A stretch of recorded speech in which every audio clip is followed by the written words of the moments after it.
Welcome to the ACSA special session on equity, diversity, and inclusion.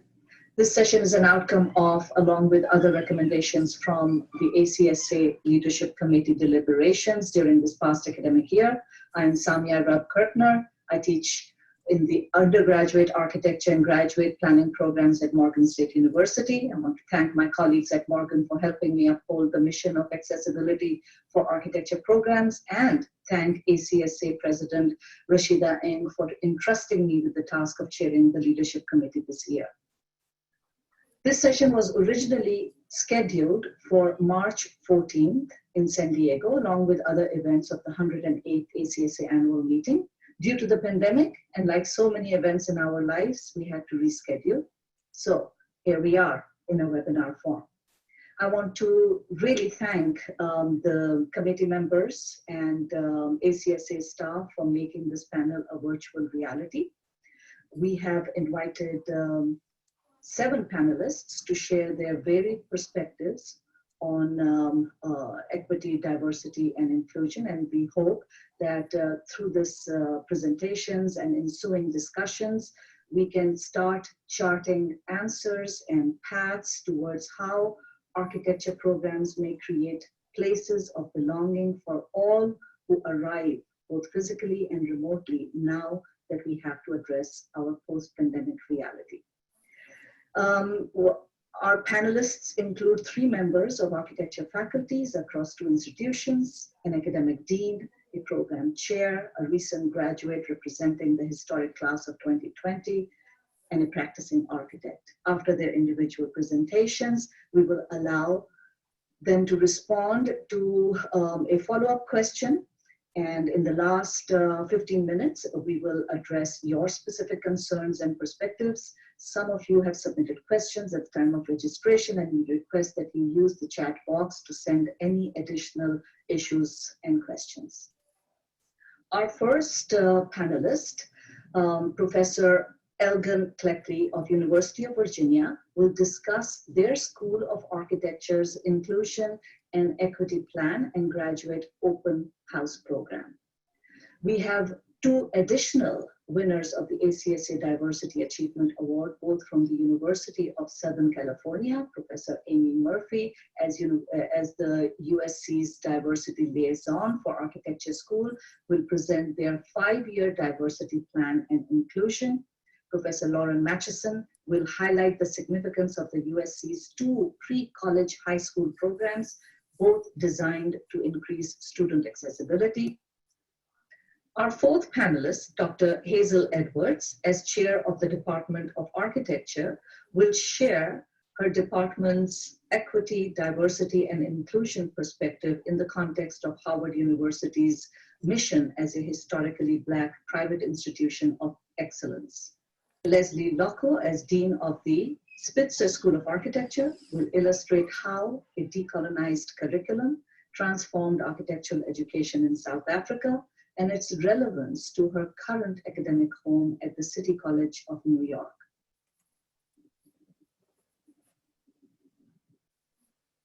Monique Robinson, as a graduating senior of the class of 2020, will share her experience at Morgan State University to chart for educators a path to validate and nurture the unique perspectives that students of color bring to architecture programs.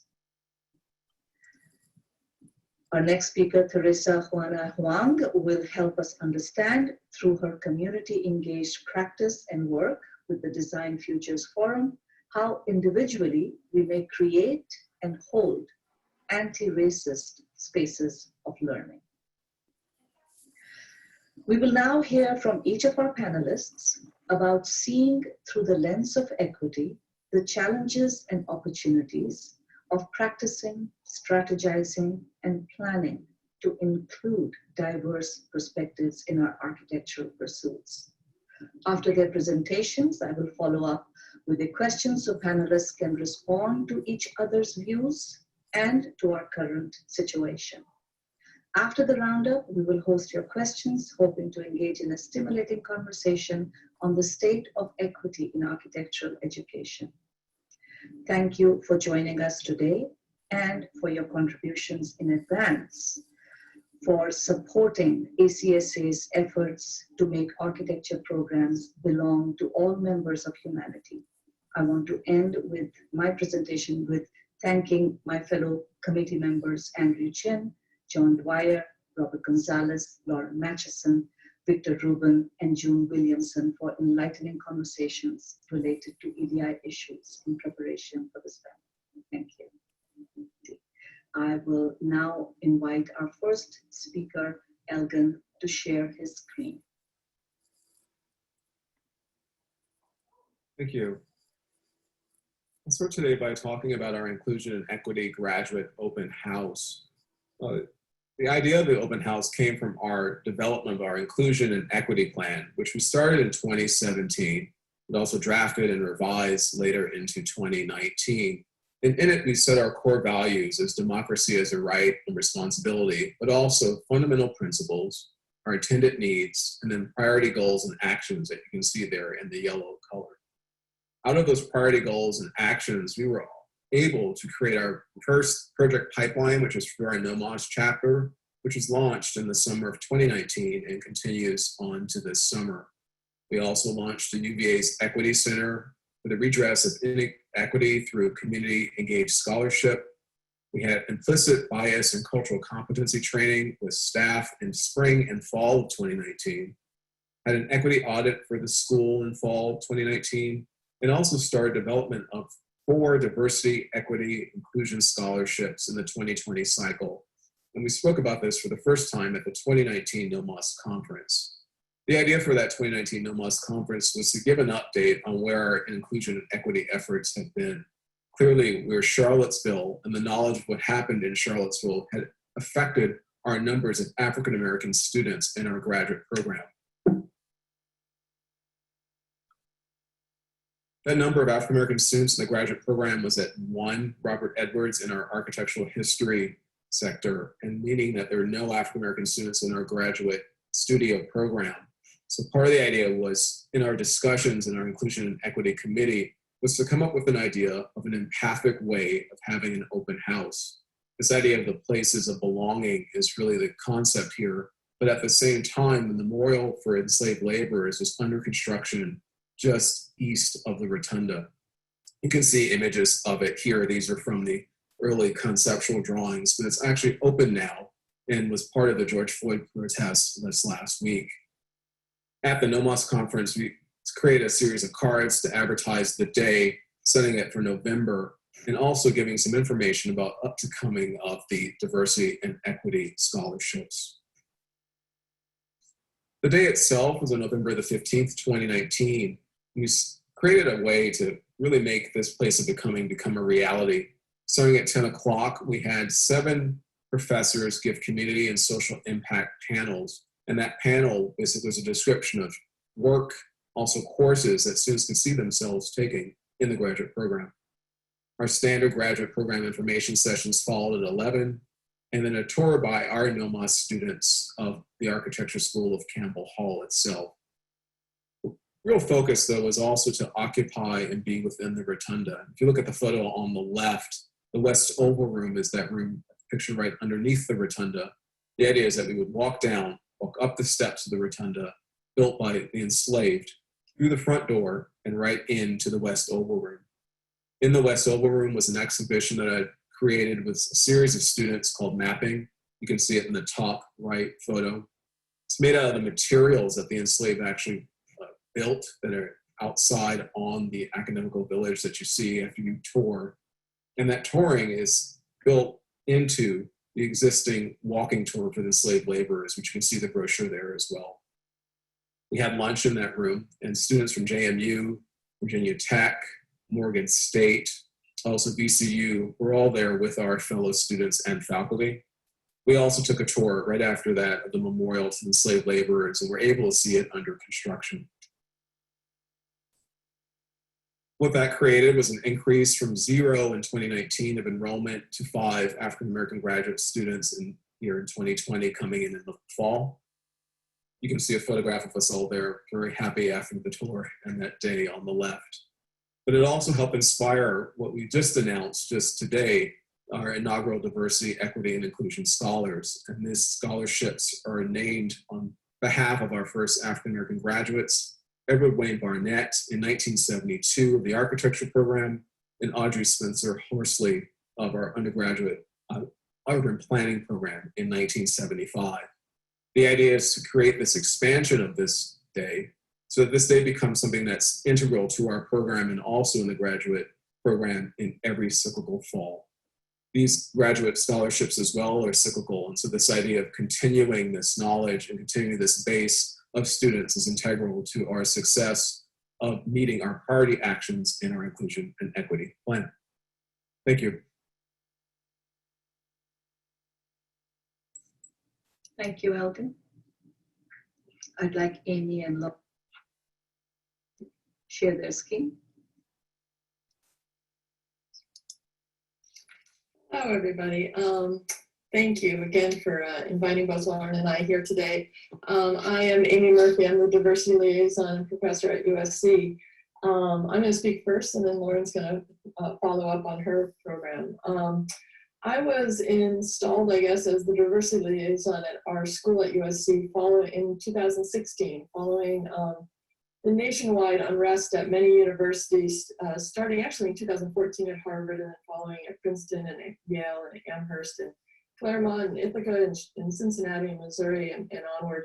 USC's provost realized that we needed to get ahead of the curve and to start really listening to students and the demands of the students in the coming years. So he established a diversity liaison in every school at USC. USC is a diverse and each school is fairly autonomous. So rather than having a centralized chief diversity person, they decided to have leadership within each school. We were tasked with creating a 5-year plan with schedules and budgets and deliverables. And I got to work with a volunteer committee at first, and then it became an official committee moving forward. Rather than read through all these things, these are the categories that our 5-year plan ultimately were structured around, from administration to student to faculty, staff, alumni, and onward, really dealing both with training and pedagogy and communication and external partnerships. Since our plan was approved in the end of 2016, Milton Curry then joined us as our first African-American dean. And he's been a partner with Lauren and I in making a lot of our plans happen.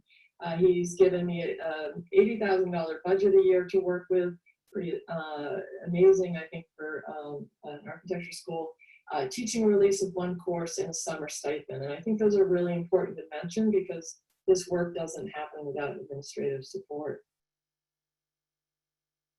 Rather than make a new autonomous committee, Dean Curry suggested we combine it with our admissions committee. At first, I didn't quite understand that, but in the end, the cadence of the activities really worked out. We kind of worked on diversity issues all fall, followed by pretty concerted admissions efforts in the spring. For admissions, we started looking at what we look at. We evaluated ourselves. We wanted to widen the door of admissions rather than lower standards. So we did this in 3 ways. We challenged the questions we asked incoming students. We expanded the numeric metrics we used beyond SAT and GPA, and we reduced the quantity of evidence that we asked students to submit. In terms of the main admissions questions, we went from asking questions like, how did you first discover you wanted to study architecture, which we found fairly, for a high school student, it was only those students of means or maybe an uncle or an aunt who had become an architect, and it privileged those students. So we changed it to, who would you want to build for, which I think is a much more inclusive question, and everyone can have that access to that imagination. We then also changed the numerics beyond just SAT and GPA when the faculty evaluated the admissions folders. We began to include a score for critical thinking and a score for risk-taking and resiliency. We did this to value the things that we want our students to know about, such as urban life, living in low-income housing. A lot of our suburban white kids and our faculty don't have firsthand knowledge of these things that we teach, and we kind of found that some high school students are already experts in these areas, and we wanted to value that. On quantity, we went from asking for 20 images to 10 images based on issues of access. And we all know that one bad image can really turn you off from a portfolio, and we didn't want to hold that against students. We started a training lunch for faculty as well.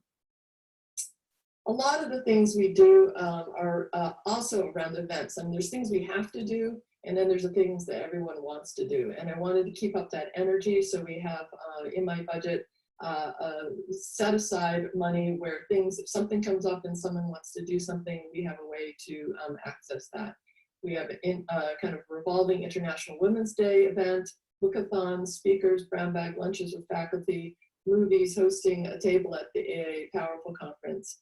And I usually just listen to what people want to do, and in a way, it's a strategy of mine. If you complain about it, then I'm going to ask you to organize it and do it. So it allows me to activate those people who speak up.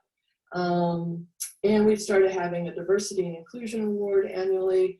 And some of our harder work is around dealing with equity in the syllabus, around material funds.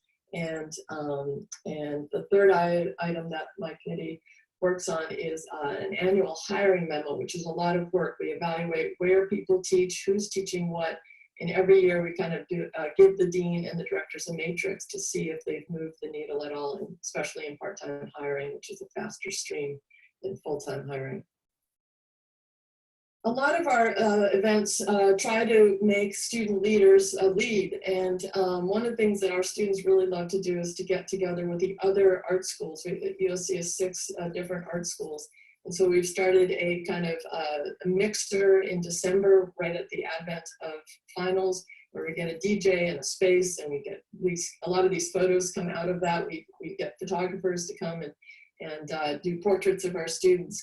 And it's just an evening where all the diversity students, leaders of all 6 art schools come together and just have a fun evening together, and that's been very successful. We support our student leaders at NOMAS and the Association of Women Architecture with funds and activities that they are interested in doing. The last thing that where we've engaged students, we've done a lot of different things, but the one that I think is most interesting is that East Los Angeles College is a partner with us. East Los Angeles College has their professors go into LAUSD every year and teach basic architecture courses, and we pay a set of graduate and undergraduate students to be their class assistants. The younger students in the LAUSD love our students, and it's a way to get kind of grow the potential professoriate level of the students that might be interested in this. So before I turn it over to Lauren, I would just say that for me, I think that this work is work, but it's been the most fulfilling work that I've been involved in at my 20 years at USC. And most explicitly, my colleagues around the university, my other 22 diversity liaisons, have become such a huge resource for me. And I think that just having a place and a kind of community to learn from has been the best part of this. It hardly feels like work when it's so interesting. So with Lauren is now going to cover a couple of the things that she works on as a partner in this with me. Great, thank you, Amy. The work I'm doing attempts to implement and enact some of the good ideas in the 5-year DEI plan into our pre-college programs. And when I say pre-college programs, I'm referring to our long-standing summer program for high school students and our forthcoming A-Lab Architecture Development Program, also for high school students. Out of the overall initiatives Amy just mentioned, both of these pre-college programs attempt to increase student accessibility, maximize pedagogy and curriculum, and create external partnerships. A-Lab is the program we are currently developing with the Los Angeles Unified School District, which is the 2nd largest district in the country with approximately 600,000 students enrolled in K through 12 schools. Demographically, approximately 75% of LAUSD students are Latino, 10% are white, 8% are African American, and 6% are Asian, with less than 1% identifying as Pacific Islander or Native American. And over 94 languages other than English are spoken in LAUSD schools. The program, our A-Lab program, intends to attract historically underrepresented students to the field of architecture, students who often lack access to formal training and support. Our program will be embedded into the typical school day of a high school junior. The students, of which there will be approximately 24 per semester, will come to USC for 3 hours a day, 5 days a week, or an on-campus studio-based curriculum. Projects will be grounded in social issues and designed for local sites, so students can imagine working and impacting the areas in which they live.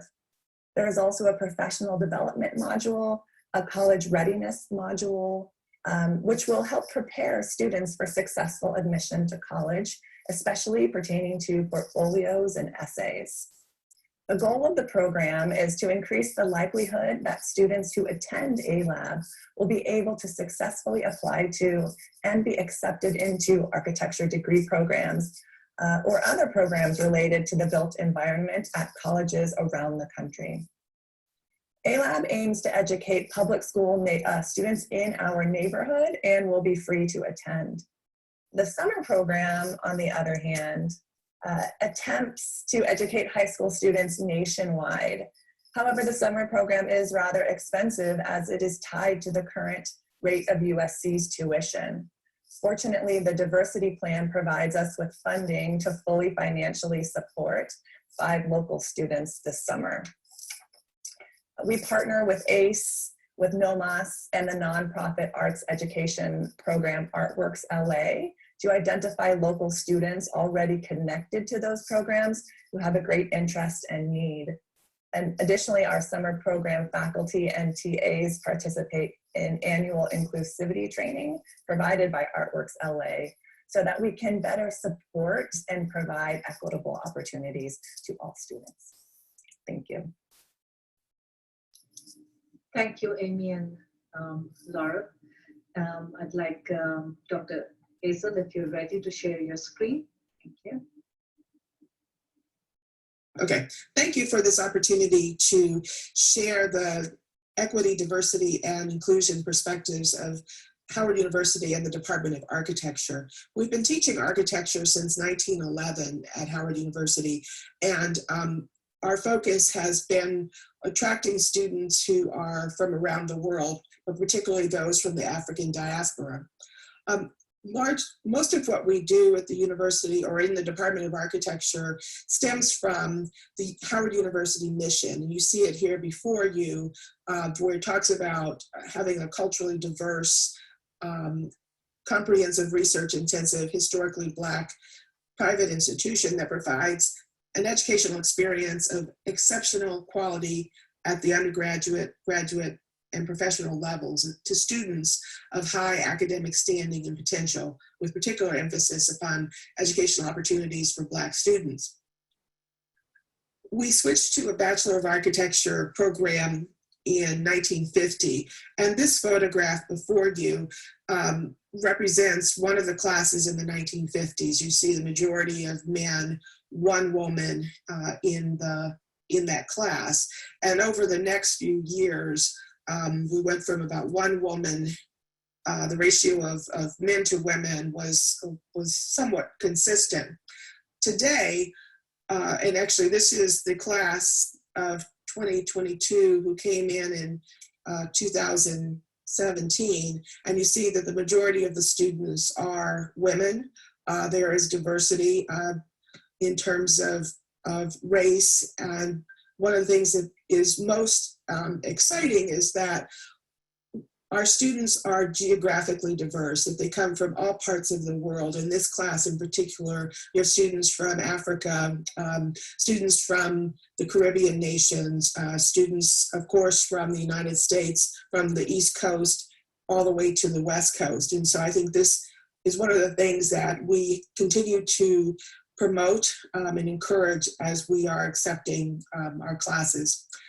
This picture represents the people who came in our last academic year, and we are beginning to see, or at least in this class, more of a leveling of the ratio of women to men. But again, these students represent various states in the United States. They also represent different countries, Africa, and the Caribbean nations. Our faculty are also diverse.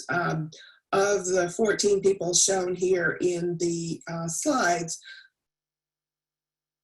we have a variety of people who are from, most of the people are from the United States, but then we also have faculty who are from other parts of the world.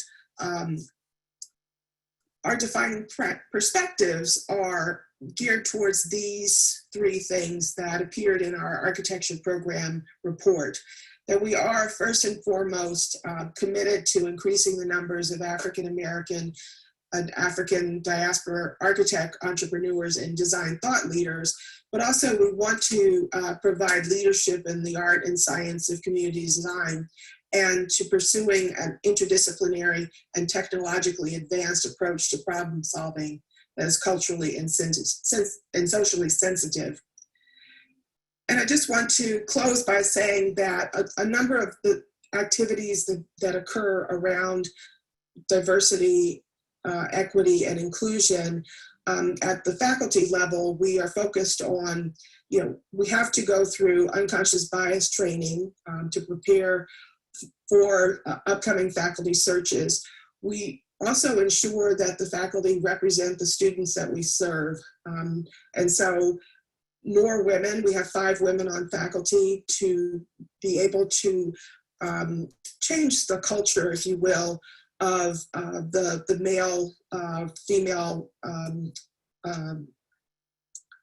male-female perspective.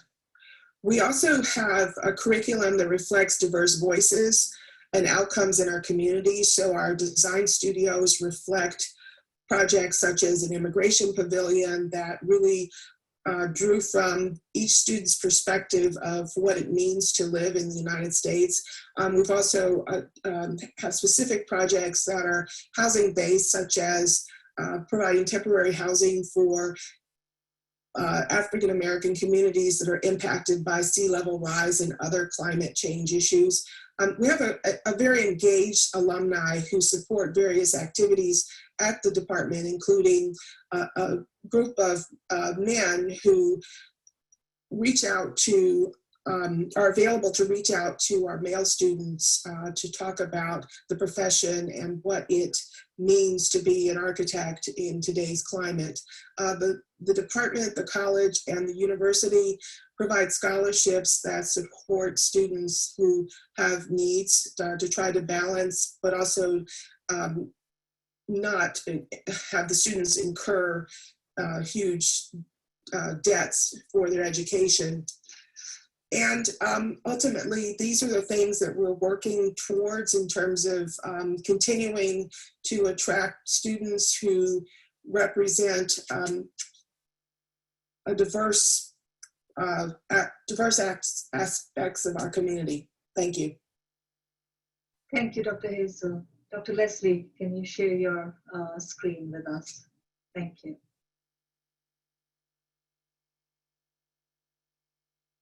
Great. So hello everyone, and thank you for this kind invitation to take part in this panel. I'm speaking to you from behind my presentation at the moment, my apologies, but I look forward to joining you in person at least on screen on the 24th. The panel title is Developing Policies and Shifting Operations for Equity, Diversity and Inclusion, all of which make me uncomfortable for many different reasons, and I hope that we can unpack and revisit this during the discussion itself. What I'd like to do in the few minutes that I have is look elsewhere, to a different context and to a 5-year project that I initiated, directed, and ran, which has suddenly and quite unexpectedly resurfaced 6,000 miles and 6 months later, and will probably be the most valuable experience I've ever had in figuring out how and where the Spitzer School of Architecture should respond in this moment at this time. The title of the presentation is Pedagogy and Protest, but to be honest, it could be called any number of things. It's not a policy, and it's not quite best practice. It sits somewhere in between those two categories, and I prefer to think of it in 2 ways. One, as an ongoing exploration, and two, as an imaginative act, involving design, confrontation, compassion, humor, anger, insecurity, a whole range of emotive, difficult, and sometimes deeply personal responses that are in the process of becoming, not yet arrived. The ACSA's invitation to jumpstart efforts to develop an EDI policy, I would say that this is a catalyst, not a full-blown proposition. But having done it once before and I'm about to redo it in a different context with different actors, it's a step closer to becoming a program, a project, perhaps even a required part of a curriculum. And that, for me at least, is how informed policy is made, from embodied experience that precedes the statement and not the other way around. And to expand on that a little bit, I mean that if you'd asked me to formulate any kind of policy prior to doing the project that I'm about to show you, it would have had a very different and much less effective outcome than if we hadn't done it. Safe Space was an experiment that I ran at the Graduate School of Architecture in Johannesburg in 2017. It was done with 13 student volunteers, 2 junior faculty, a facilitator, and a psychologist who ran away after the first session. It was filmed by a well-known South African filmmaker, and all 7 episodes are available on Vimeo and on the school's website. The terms decolonizing and transformation are much closer to the surface of everyday life in South Africa than they are here. But essentially, I think we're talking about the same things. You could say that equity, diversity, and inclusion are the goals of a decolonizing and transformed educational process.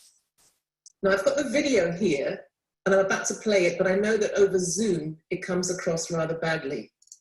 So let's see.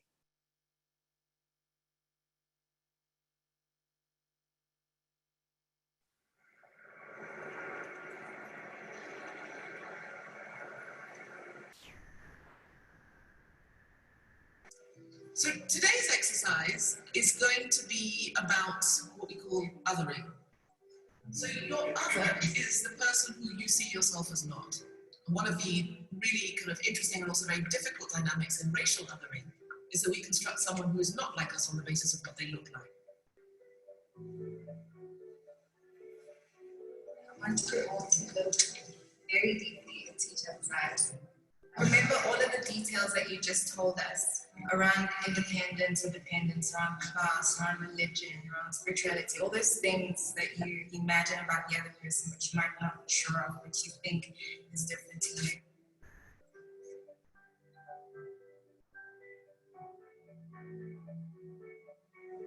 You said that you were Christian and now aren't, and I had the opposite. Said you were from Zimbabwe, and also that you're a Christian. The first year I saw this oldish lady. I don't exist. And maybe also to her. Sometimes I wish I was him. I've been born into my privilege. I acknowledge that there's a lot of wrongs being done, but that was before my time. If my brother was walking behind me at night, as my brother, I would be afraid of him because he's a black man, because I'm afraid of black men. When I pen up my work, I don't want to talk, I don't want to be there. I want my work to be there, and perhaps a student number, so that the person who is critiquing my work can just critique this number and this work, not Dixon as a black person. Will white privilege end? What is white privilege? Who owns it now? Is it a thing of the past? What about black pain? What about black trauma? What about all of these things that we're talking about? And I'm kind of interested to know, how do we move forward? Is it by opening up? Is it through humor? Is it through acceptance, forgiveness? Part of the pressure of subscribing to the Rainbow Nation is that you can't actually speak about these things. I feel like I need a voice. To finally get over my fear of voicing my opinion. I'm constantly in limbo about what I can and can't express. I realize how brainwashed I am and how my set of norms are not necessarily correct, and I wanted to change that. I feel like I don't belong. Hand on my heart, South African students are amongst the most talented students I've ever taught in 30 years. And I think part of that reason has to do with the fact that they live in states of tension, even subliminal tension, and tension is good for creativity.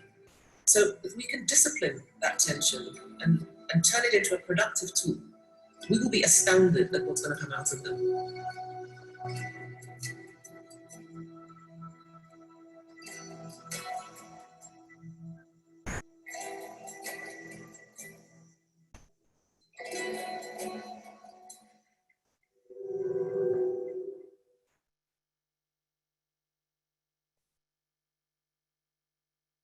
In fall 2020, the graduate program at the Spitzer School of Architecture will implement the unit system as its teaching methodology.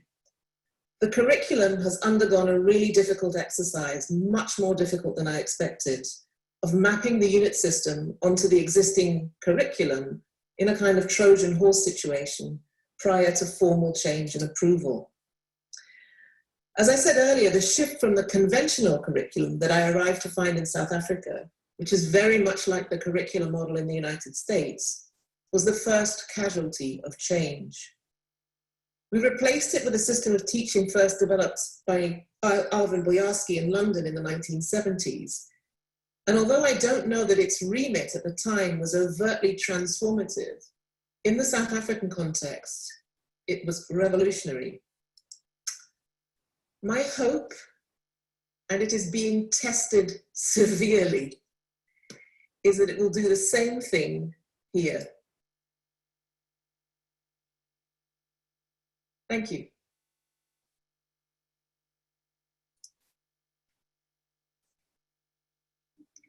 Thank you. That was very powerful. And thank you very much. Monique, would you like to share your screen?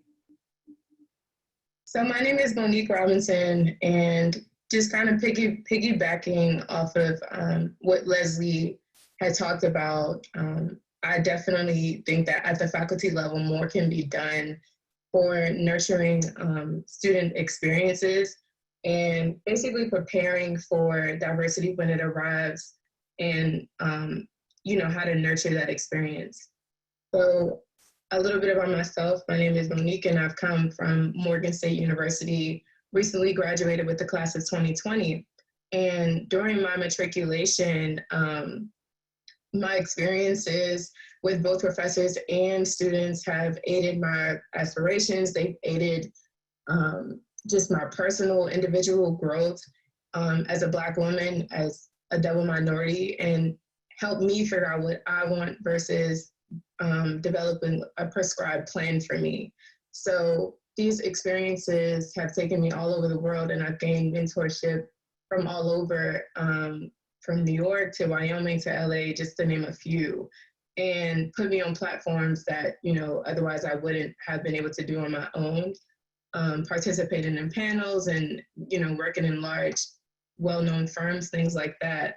And these experiences have helped to propel me into knowing who I am, what value I bring because of my perspective and my passions.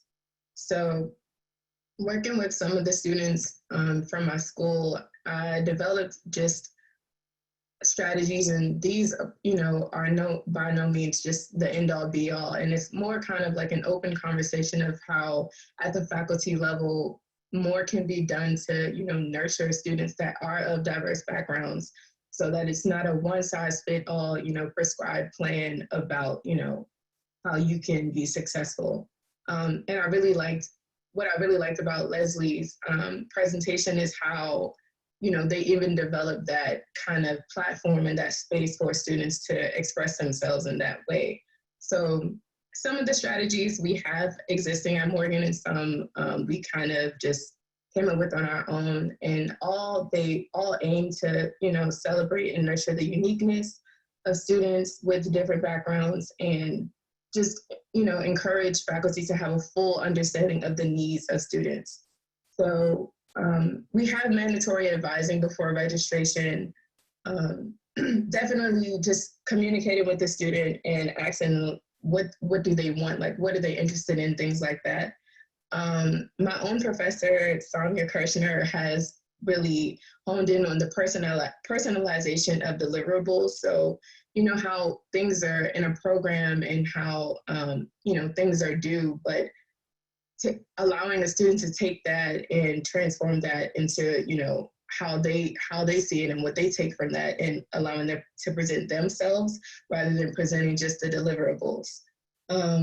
Personal surveys and data collection at midpoints, or in the beginning, midpoints, and at the end of the semester, so that there's an understanding of, you know, what's going on, what are the needs, what is, you know, being missed and hidden. Career advising, so having check-ins with a different advisor, or, you know, an advisor of the student's choice, so that there aren't students where in their senior year they haven't experienced an internship, or they haven't experienced working in the field at all. More strategies include optional studios. So at Morgan, we don't really have optional studios where students can, you know, pick, say they want a historic preservation studio, or they want an urban studio, or they want a landscape studio, things like that. Just allowing them to, you know, choose their passion and choose what they want, rather than having a prescribed studio set for them, or studios based on professor experience. So, you know, once again, urban or landscape, whatever, you know, the student wants, they can pick. Mandatory check-ins with students developed, like with a retention coordinator. So mandatory check-ins, how are you doing? Like, what's going on? Are you depressed? Are you whatever? Just checking the pulse of the student, and really, you know, showing them that they care about the experience and things like that, because there's a range of things that goes on, you know, in any student's life. And student and faculty mentors. So we came up with something that basically allows students to be mentored by other students, but then those student mentors then go to the faculty and, you know, have those conversations with them, so that they can know what's going on. Just perpetuating that, you know, idea that we want to know what's going on in your lives. We understand your experiences, and we want to tailor, you know, the curriculum to fit your experience. And that was pretty much it. And it was just an open conversation, and I definitely am open to more ideas and innovations of ways that students and faculty can have that personal experience and nurture throughout their matriculation in architecture school. Thank you, Monique. Mm-hmm. Theresa, last but not the least. Thank you. Everything is all set on the tech side? Great. Whew, I just want to take a little breath. I think it's just been a lot of information and wisdom shared. So I just feel a lot of gratitude to be able to be in space and be on a panel with everyone that has already spoken. So my name is Theresa Hwang, and I am a community engaged architect, educator, and facilitator. I feel like I need to do a little bit of a disclaimer. A lot of my presentation is just deeply in this moment of sort of mass mobilization around the defense of Black lives and the death of Breonna Taylor, George Floyd, and so many others. And so I think my presentation is a little bit tender and reflective and possibly a little bit messy, which I think is sort of just, that's the way that sort of life is right now, and my design practice as well. So I just wanted to sort of make that explicit. I really wanted to be explicit about anti-racist spaces of learning. I think it's so important that we talk about equity, diversity, and inclusion, especially now that more sort of shared language around being explicit around anti-racism and the intentionality around calling out anti-Black racism in our institutions becomes really important to highlight. To give you a little bit of grounding of who I am and the perspective that I'm coming from, I've spent the last 13, 14 years working in various communities of color, using design, facilitating design as a process where essentially marginalized voices and people directly impacted by social issues are the ones designing the visions and solutions within their own communities. I am also a mother.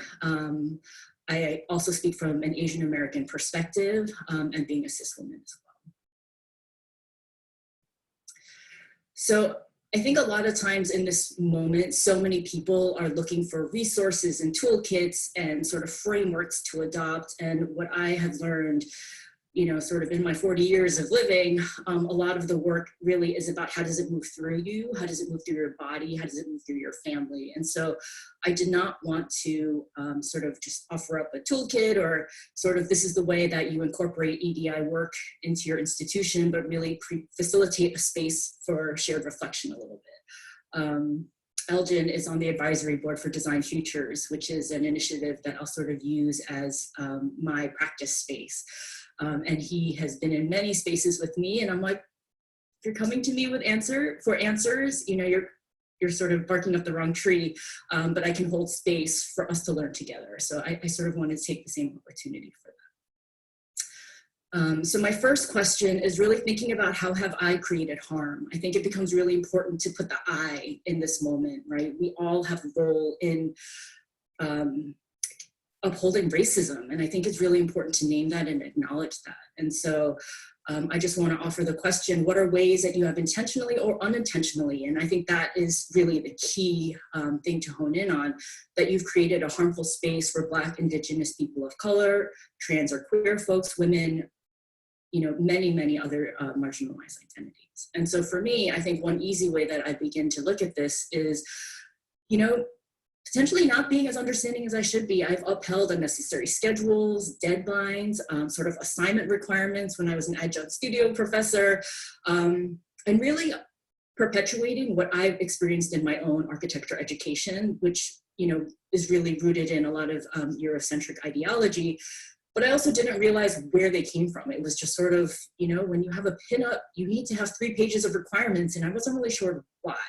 And so I started to really self-interrogate why was I sort of continuing to demand these of students or also staff that I work with. And so just also recognizing sort of the false sense of urgency that may also create. And so really thinking about what is the culture that we're fostering in our shared spaces of learning. The way that I have addressed this is really thinking about, okay, how do we become explicit about the culture that we're trying to co-create?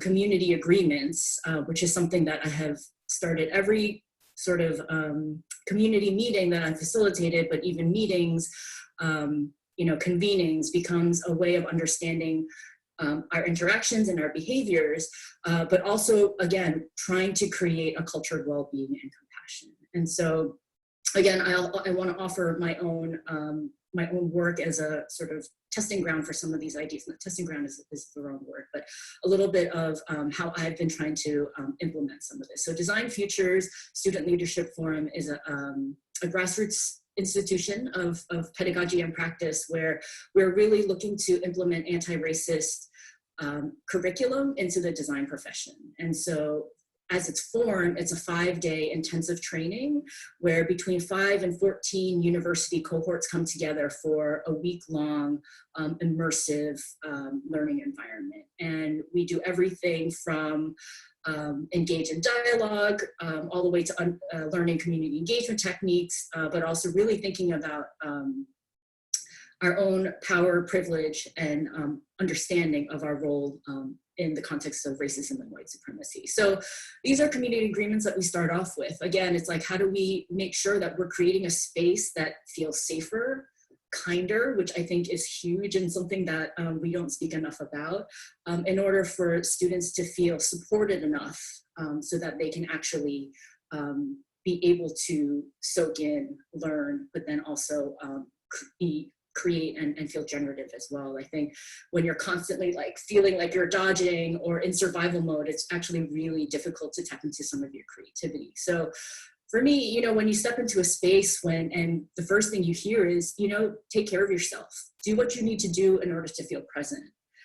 when I hear, feelings are as important as intellect, and we need to honor our emotions and learn to speak from the heart. It's not about either or, my way, your way, or thinking about extreme binaries of, male or female, black and white, and really how do we understand how to really hold multiple perspectives at once. My body begins to shift, right? Like my spirit begins to shift, and I start to feel a little bit at ease. And so again, how do we become explicit about a new culture, or sort of, again, not just fixing what's broken, but offering something that is a more generative alternative. So that's again just an example of how to be explicit about creating a culture of well-being in your learning space. The second question, I'm gonna take this out. Then this is sort of like the big question, right? How does racism, white supremacy, and whiteness show up in my institution? And I think a lot of times, just sort of the most obvious manifestations begin to surface, as opposed to sort of like the small ways of white dominant culture shows up, right? So even the fact that when I was in the second grade and I changed my name to Theresa, that's also another way of sort of upholding a certain level of comfort that again centers a white experience. And so this is lifelong work, right? This is a question that I ask myself every day. I revisit my practice. What are the values? What are the procedures and policies that I need to explicitly begin to implement so that I am actively dismantling?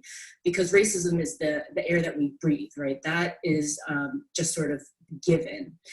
And so in the past, I have hired interns and staff of color because, it felt really important for me to diversify the organization. But then when I don't fully understand, someone may be coming in from the Valley and taking 3 different buses, and the fact that they're showing up at 9:15 or 9:30 every day, and then sort of giving them a hard time about that is actually not a productive sort of procedure to uphold, right?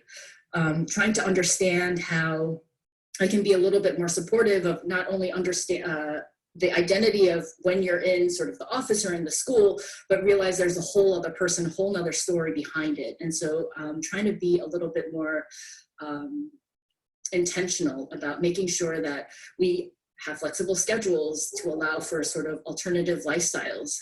Maybe you're also taking care of your grandmother, or, you have a 2-year-old at home. I think it also becomes important to provide opportunities for growth, professional development. But again, this constant work of making biases explicit and how they could potentially be manifesting in your own work in your own institution becomes really important. And then, this is a really big one that I've heard so many people and I've experienced myself. We need to stop disproportionately asking our Black, Indigenous people of color to volunteer for additional tasks, like to sit on the DEI committee, or, make sure that they're not only recognized, but compensated for this additional work that they tend to hold, whether it's from, through grants or making sure it counts for tenure track related activities, or again, even community members that are constantly advising design projects, making sure that that expertise is not only validated, but compensated as well. So again, the way that I've been trying to practice this in the context of Design Futures as an education initiative is that we've created a core curriculum that is explicitly anti-racist. And so we have a set of courses, and it's everything from thinking about the racialized history of place to understanding your own power, privilege, and positionality. But then in addition to just sort of the content, we make sure our instructors, we always have multiracial teaching teams. We want to make sure that our faculty is reflective of not only the students, but the communities that we work in. And so in Design Futures, I think every single workshop, at least from last year and this year, is led by a woman. And this year, I actually think every single workshop, except for maybe one, is led by a woman of color or a person of color. And so our teaching faculty is primarily not only women, but people of color, which is a drastic sort of departure from traditional design education that we know. And so again, I'm constantly asking myself, how do I, what's going on? How do I implement? How do I operationalize? And then, you know, you have an advisory group, you have feedback loops, you ask your students, what can be done better? How am I doing harm? Those are questions that I'm constantly revisiting. So for me, I feel like the arc of having this work move through me is also then thinking about, okay, what are specific places of intervention, from small personal to the institutional scale. So for me, I mean, I think about it from my own home to, you know, public speaking engagements, and how is that an opportunity to really continue creating shared analysis, language, but also just concrete understanding of how anti-racist work begins to manifest, needs to manifest, and understanding that we all have a very important role to play. And so for me, it's everything from, you know, picture books that I share with my child to, you know, thinking of, like, Imagine Design Futures really being this standard of design education where it is foundationally from an anti-racist curriculum, like, that sort of becomes a dream.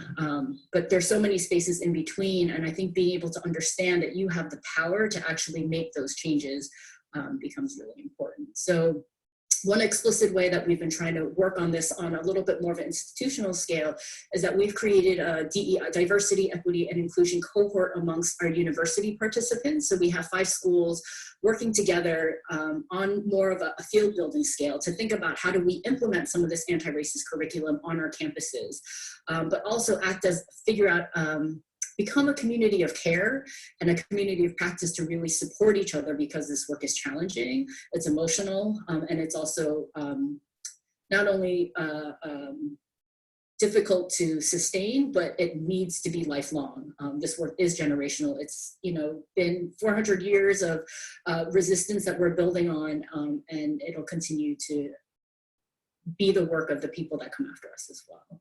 And lastly, the thing that becomes most important, and really is the thing, you know, words are one thing, policies are one thing, action and changed behavior, sustained change behavior are the things that actually is what's beginning to shift systems. And so I ask, you know, what are my immediate actions that I can implement to center the well-being of Black lives? And so I look at my family and my household first, right? If I don't know what it means to center the liberation of Black lives in my own family, then I'm not going to understand what that means to do it, you know, in a design project, you know, let alone a design university or the field as a whole. So a lot of this work, I'm going to always comes back to the personal of, like, creating a very intimate understanding and being able to apply it first-handedly as a embodied, again, lived experience. There's nothing more valuable than that. And so if you can sort of understand actually how my family is anti-racist, then you can be more effective in how your practice, your studio, your course, your syllabus begins to address and dismantle white supremacy as well. And so I just sort of wanted to end on national platforms that exist. How do we support the leadership of Black designers that are already doing so much of this work, and how do we amplify? And so if folks aren't familiar with the Design as Protest movement or a lot of the work of the Design Justice Network, they have created a set of, you know, very explicit demands. And so if you're looking at what are some explicit ways that, you know, designers can be in support of Black Lives Matter, they have actually created a platform that explicitly is in solidarity with the movement for Black lives, but again is rethinking the work that we need to do, not only from a reformist point of view, right, which is a little bit challenging because it still sort of asks us to assimilate into a harmful environment that again, is centered in racism. That's the air that we breathe. That is status quo. I think we all need to just sort of understand that. And unless we're actively working to dismantle it and centering the liberation of Black lives, we are actually minimizing the impact is smaller. And so all the conversations around abolition versus reform, I think becomes really important. And so I just sort of wanted to lift up these existing design justice demands. You know, I look to this as North Star work and guidance and really informing the stuff, my own practice. And again, revisiting it on a daily basis to really rethink what are ways that I personally need to shift in order to really ensure that we're thinking about long-term racial justice in our communities.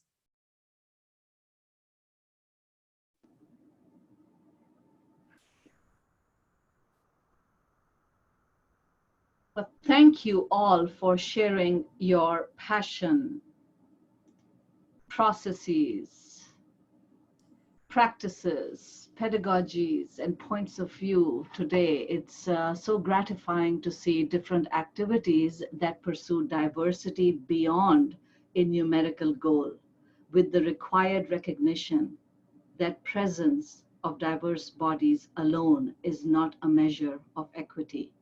I have learned so much from all of our distinguished panelists, and I'm wondering if each one of the panelists in reverse order, starting with Theresa, and then all the presenters, all the panelists, if you could just kind of address, there's a lot of questions that are coming in the chat box, and we are trying to group them together. And the first grouping is related to our current present situation in the post-pandemic world, in the reality of Black Lives Matters, in the reality of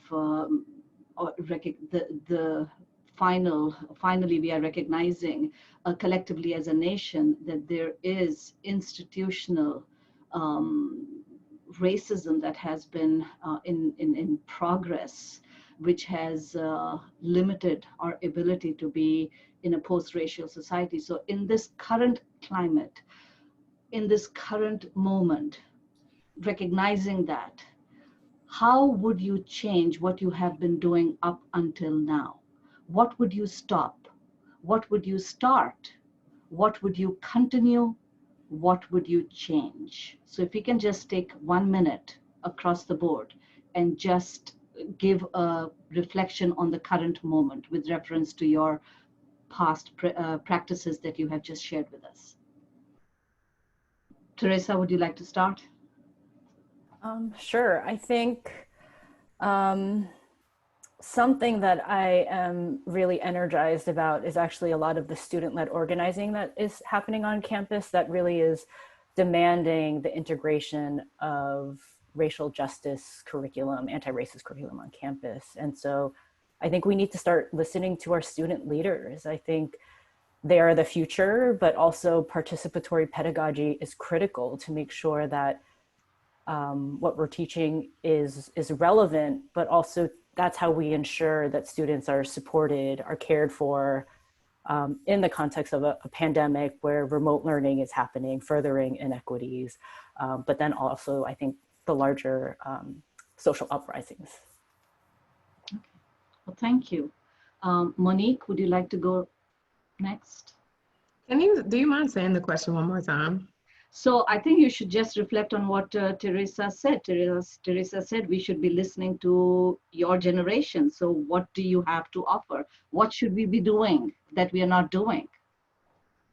I think the biggest thing is just having more conversations and taking what people say like seriously, if that makes sense. Like not being afraid to have more conversations like Miss Lesley and the whole idea of a safe space, like just hearing other people, hearing other opinions, like having that tension, just like nothing is wrong with having like different opinions, but arriving to a point where you're, developing solutions based on whatever the conversation is.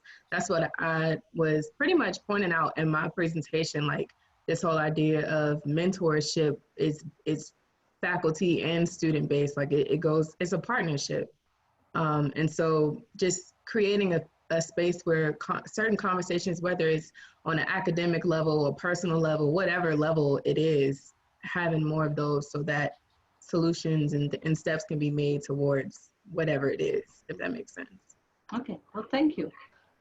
Lesley, would you like to reflect on how you would? Sure. I mean, I have to say, I feel kind of uncomfortable talking about policy as an abstract term, because I think that many of the issues that we're trying to address are anything but abstract. You know, they're embodied. Mm-hmm. And, you know, Mitchell Squire, who, you know, for me is one of the most interesting educators around at Iowa State, put something on his Instagram feed this morning that was really provocative, and I'll quote it. And he's actually quoting someone else when he says, "I assure you, there is a richer, thicker, cozier blanket than self-acceptance, self-confidence, or self-esteem to carry through the world. There is a realm that is infinitely more mind-blowing, and it's called radical self-love." And for me, what's really compelling about the statement is not whether radical self-love is better or richer. It might be, I have no idea. But it's the pairing of the self in all of those other descriptions, self-acceptance, self-confidence, self-esteem, that actually matters. And what I learned from 5 years in South Africa was that building the school is one thing. It's probably the easy thing. Building a curriculum that is worthy of the expectations that are placed upon it by Black and brown students who cannot find resonance within the discipline is infinitely more difficult. And I've had more invitations to speak over the past 3 weeks than I have over the past 3 years, and I keep on coming back to the same issue. It's impossible to explore something if at the same time you have to explain it. No matter how much we dress this up, no matter what vocabulary we use, no matter how academic or polite or charitable we try to be, the truth of the matter is that students of color are still seeking the self, ourselves, in the methods and the materials of our discipline. Will we bring them any closer through policy? Maybe. I don't know. So your take on it is that it's the curriculum that needs changed. It's 100%. 100%. I think the policy can be useful in acting like a kind of crowbar to open up the space. But the truth of the matter is that if the school can't protect, or schools can't protect this space of intense exploration over the next 5, 10, 15 years, guaranteed we'll be talking about the same things in 25 years' time. So. Thank you for that. Thank you, Lesley. How about you, Hazel? Could you reflect on? Sure. In many ways, this COVID situation has been an eye-opener for me and for the faculty, because we are so nurturing with our students. The faculty spend many hours after classes have ended, studio classes in particular, working with the students. And we have this culture of, engagement with the students where we're supporting them through and through every step of the way, not just in the content of the classes, but also in how we develop them as people, because they're coming to us at 17 and 18, and as practitioners and thought leaders. And so one of the things that was eye-opening for me was that this unevenness of the resources that the students had once they went home, and what that meant in terms of being able to complete their assignments while classes were still in session. And also how important the studio is to our students, because it's the primary place where they develop friendships, many of which will be lifelong relationships. And I haven't gotten a handle on whether they are continuing to keep in touch, but the faculty have continued and will continue to be very much engaged with how we develop the student, as I said, as a person and also as a practitioner. Mm-hmm. Mm-hmm. Thank you. Lauren? Hi, Samia. Hi. Thanks. Yeah, I think working with K through 12 students mid-pandemic seems more essential now than ever. you know, as school districts around the nation are reconsidering and in some cases reinventing methods of instruction, and you know, a rethink of this scope and scale seemed unimaginable 6 months ago. And while this disruption will doubtless bring new opportunities to young students, it also inevitably exposes new vulnerabilities or exacerbates existing ones. So, you know, most public school K through 12 options this fall are going to be considerably more reliant on technological proficiency, connectivity, access to hardware and software, all of these things, all of which can be added barriers and stressors to receiving quality education.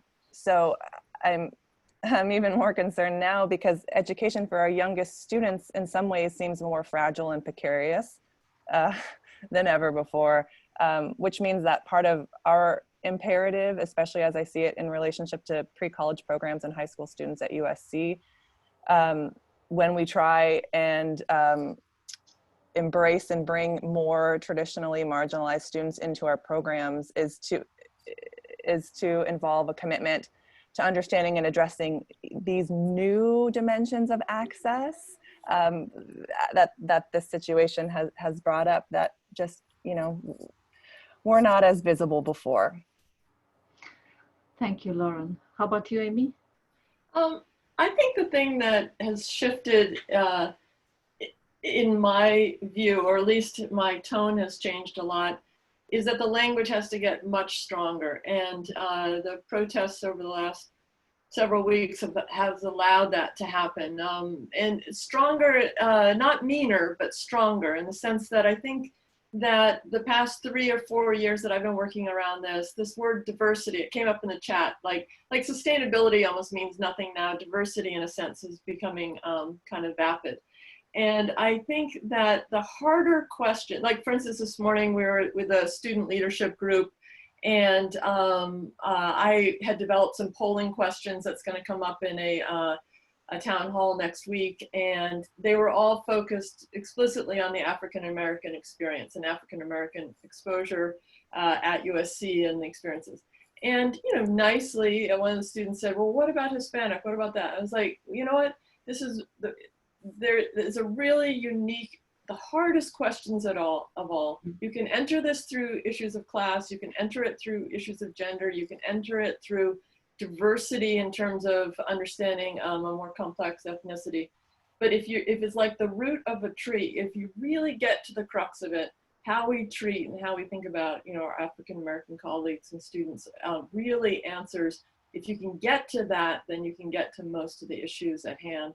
And I really feel like it's time to interpolate really quickly to that core and not allow so many loose, softer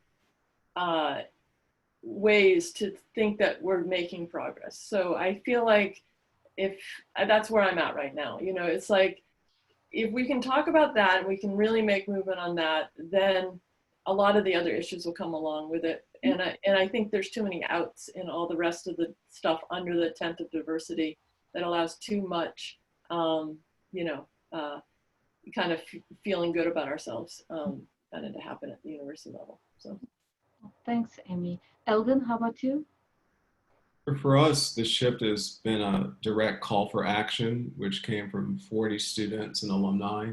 It's also signed by over 500 members of our community, and it's gotten full support from our leadership team at the A School.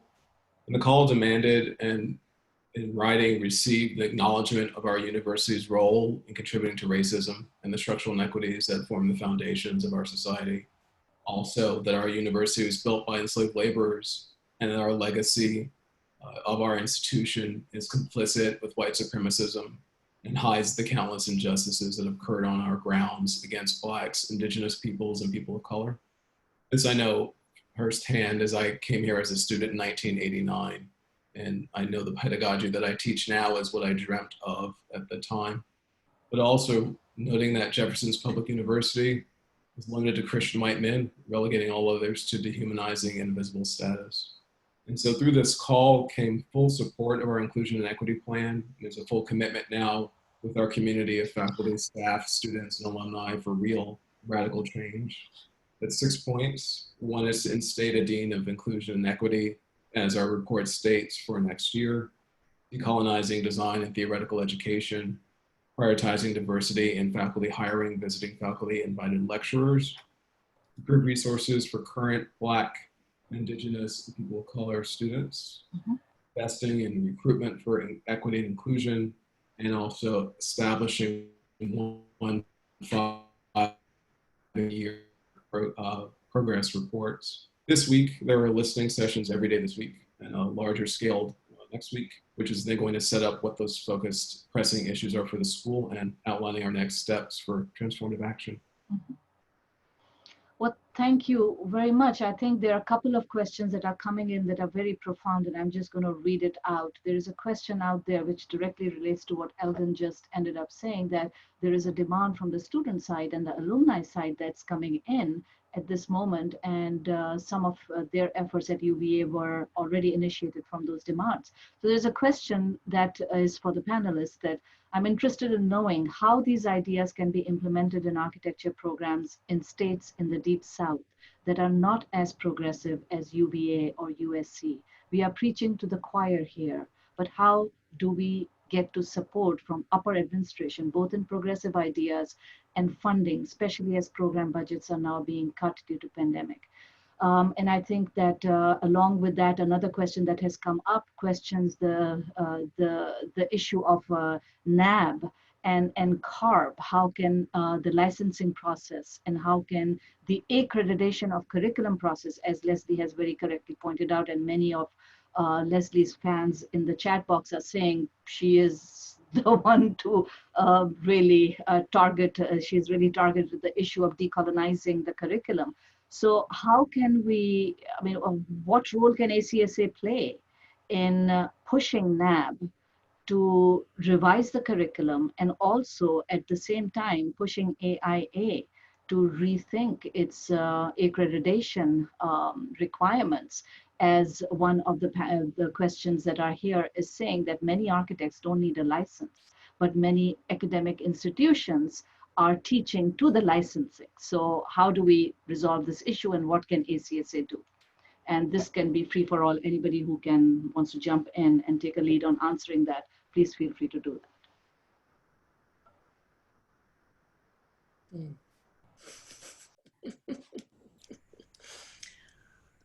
I think it's an interesting thing that the structure of institutions, often we assume it's fixed in stone.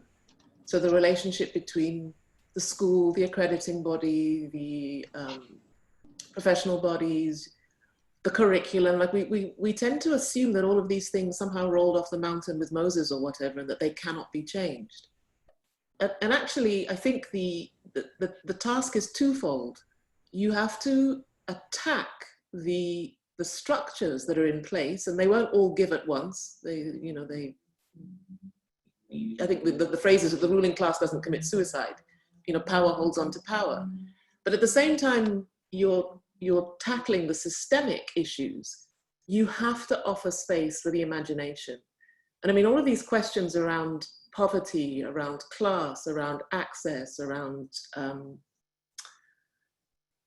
exclusion, I come back to the same issue, that the imagination is free. It's in all of us. The imagination is the most powerful liberatory tool that we have. If we as educators can't use our own imaginations to figure out how to translate for this younger student cohort who are looking to us for guidance. When I hear people saying that the answer lies with the younger generation, I'm terrified, because they have the anger for sure, they've got the passion, but we can't abdicate our responsibilities as educators to be able to shape and nurture and move that. Being angry is only the first step. So, for everybody who says, well, I'm in the South and we don't have the budget, and, I think you start where you can. And if it's literally one faculty member running a course somewhere, some student's going to hear it. And this is a 2-generational project. Education is not something that happens in 5 years. we will see the fruits of this in 25, 50 years time. I would actually add to that, it's a 3-generational project. Yeah, maybe. I have my students bring their grandparents to the studio because they are actually personalizing the curriculum. And my demand from them has always been, no deliverable, I wanted you to deliver you. So where are you in the curriculum? And you have to process it. Anyone else? Theresa, would you like to address the issue of practice and education as well? No? Yeah, you know, I've been thinking a lot about this because people want a starting point. And I've been looking a lot at transformative justice and sort of Mia Mingus has some wonderful blog posts around how to give a good apology. And I've been really thinking about apology and accountability in this process as being sort of step 0, right? So when we're talking about decolonization, there first needs to be the acknowledgement of colonization, what that looks like, how that's manifested, understanding the harm and impact that it's caused. And so I really think the space for self-reflection is critical. And so any institution, any person, unless they really start to think and understand how they're continuing, right, practices of colonization, it's never going to stop. And as much as it's sort of like, you know, my mom is telling me to constantly clean my room, I'm never going to do it until I realize, like, I'm surrounded in mess. How did it get here? And I think it's similar that we can try to hold people accountable through resistance and demands, but it also needs to work both ways, from the outside, but then also inside. And so I think really the first step needs to be naming the harm. And, you know, a university president may not be willing to do that, but maybe you have space to do it as a seminar teacher in a 2-credit class that, you know, is only given during the summer. And then how does that begin to create some momentum?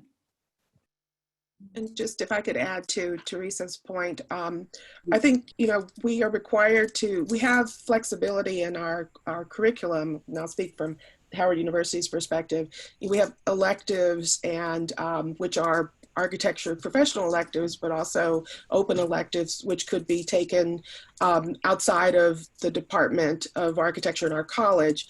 But we have classes, the university requires all students who graduate from Howard University to take a class in the Afro-American Studies cluster. So they have to take a class that exposes them to the African-American or the African diaspora experience. In the department, we have a class called Black Architects. We have other classes that focus on Black architects more broadly. We also have a class called Women in Architecture and Design, and our public issues class. And so we've, which is actually a core, but we have opportunities, and we have opportunities for lecture classes that focus specifically on you know, people who look like our students. But then we also have begun to immerse topics in our curriculum in terms of COVID-19. The freshman studio, for example, their final project dealt with social distancing within their pavilion. And so we're constantly adjusting how we address different current issues. And so I think there's a lot of flexibility, you know, if we just look for those opportunities. Absolutely right. And actually, there's a comment in the chat box which says that the new NAB requirements are giving a lot of leeway to the programs. So going back to Lesley's issue, that it is really the onus is on the faculty. We can't say that the next generation is going to solve this issue. They are demanding we need to change the way we teach.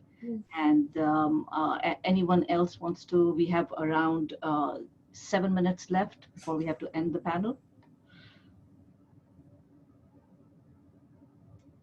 Any other comments? I think the only other shift that seems to at least be present in a lot of the conversations this spring, unlike before, is that the burden shouldn't be on our minority faculty and students to be leading this as much. You know, it's an incredible shift that I think we really have to keep going, because that's where the real resistance is. It's you know, somebody else's job, someone else's business, and it's not. It's, you know, it's all of ours. And I think that I just feel like that shift, it could evaporate really quickly. We're all very busy people. We all have a lot of our own insecurities and things that we have to worry about in tenure track and all that stuff. But I feel like that just hadn't been present before, the responsibility of white people to talk to white people, a lot of you know, things that just weren't present as much in previous conversations. I mean, if I can just say something to that, two things. One is that I will teach next year, which is not a standard practice for a dean, and I will teach design. And design is time consuming. But for me, what I want to say does not belong in an elective. Mm-hmm. It doesn't belong in something that the student does between 5 o'clock and 7 o'clock. It's at the heart of what we do. And my experience in South Africa taught me that if you can start to translate the material, and by that you need deep investigation, you need time, you need space, you need the ability to explore. Once the material that is the result of the embodied experience of race is available to everybody, that's the moment at which you get equity. If you don't give that material time to mature, to develop, to deepen, it will always be seen as a token. So the question for us is, you know, as institutions, what is the space we're going to provide to allow that material to emerge? And the moment that white South African students recognized that Black students had something to give to the canon that came out of not only their embodied experience, but actually their ability to translate it into canon that was available for everybody, then they were equal. And that took probably 3 years.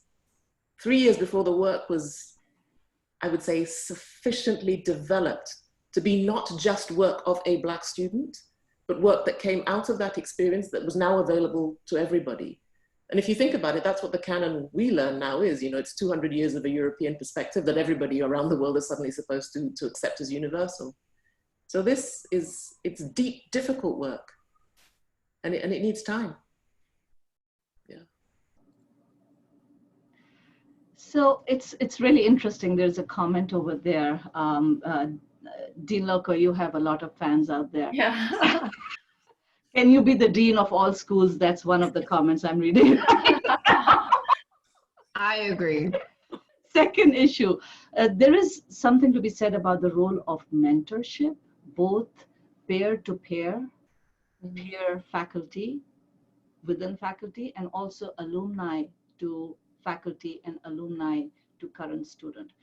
Are there any models of peer mentorship that anyone can share?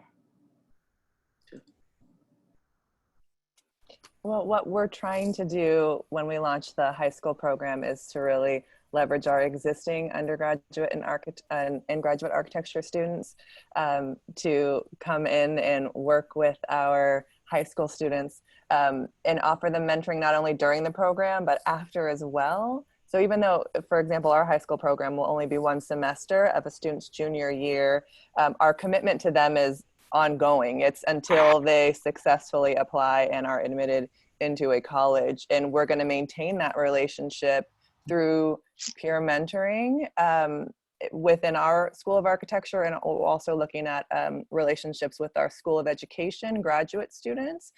So students who can help a high school student understand the process of applying for colleges in a more nuanced way. So I think those are key for us when we look at how to help support high school students. Okay. Is there a link or something that you can put in which gives some clarification on that? Because there are a couple of people asking for that. Sure, I can add some information to that. Awesome, awesome. Then it becomes part of the chat, and I know that we are saving the chat. Any other? Yes, Elgin. We please. can also add there's several peer mentoring programs here at UVA through the Office of African American Affairs. There's also the Multicultural Students Services.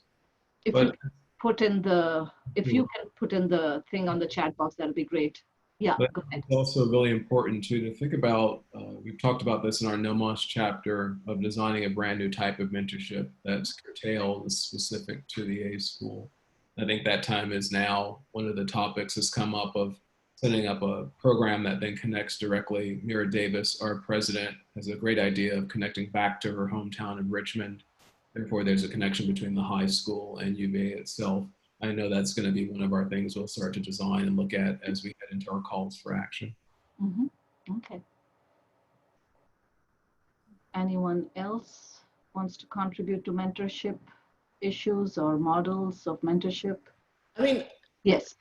I will say, just as a final thing, that, you know, I think everybody is a little bit sick of hearing about the unit systems if somehow it's going to solve all problems. But one of the interesting things about the way it's set up, it's always team taught, is that if you pair up a unit leader with a unit tutor who is usually somebody much younger and less experienced, that relationship grows the next generation of teachers. And I think if there was one thing that I'm 100% sure happened in South Africa, is that the experience of that school has bred a whole generation of new young teachers of color. And there's nothing quite like that experience of teaching with someone over a year or 2 years. So the teaching aspect of this is incredibly important. And maybe in the end, the balance between what a faculty member does, at the moment it's sort of teaching, research and service, but actually research is the kind of primary goal. Maybe in this context, actually teaching. And you know, somebody said on a panel the other day that teaching is the site of risk-taking now. It's absolutely true. And the mentorship for teaching, I think, is really important. Could you possibly put the link to the university in the chat box for the gentleman who's asking these questions? Sure. Anyone else wants to add to the mentoring model discussion? I mean, I just want to add that I feel like mentorship and peer learning, I think we all agree is critical in ensuring we have a holistic framework that we're learning in, and that it shouldn't then be seen as extracurricular, you know? So I know that a lot of times, especially professors of color, advise so many extra students, or I wish when I was, you know, in grad school, there was a woman of color seminar and I got credit for it. And there was a space of care where we engaged in conversation that counted. And I think the same goes for mentorship as well. I think so many times, Dean Lokko, I'm so glad you brought up this self-care being sort of critical in doing this work. It's always extracurricular, but we need to, it's foundational. And so how do we, the only way we make space for it is if it counts, we get paid for it, and it's on the schedule. And so instead of it being, again, from 5 to 7 p.m., it needs to be at the core. And that, for me, is decolonization, right? When we talk about emotional well-being, as we can't be a good designer unless you have emotional sustainability, intelligence. If I could just add yes, one quick go ahead. point. I think we have to revisit our APT policies, our appointments, promotion and tenure policies, and look at how these may be working against us in terms of diversity, equity, and inclusion. And that is something that perhaps in some ways, through its partnership or its affiliation with NAB, ACSA can think about addressing as well. So. Well, thank you all so much. I think it's so many different ideas, practices, strategies. I think they need to be documented, and starting of the documentation is this video, which will be, this is a recorded session, so all of this will be available.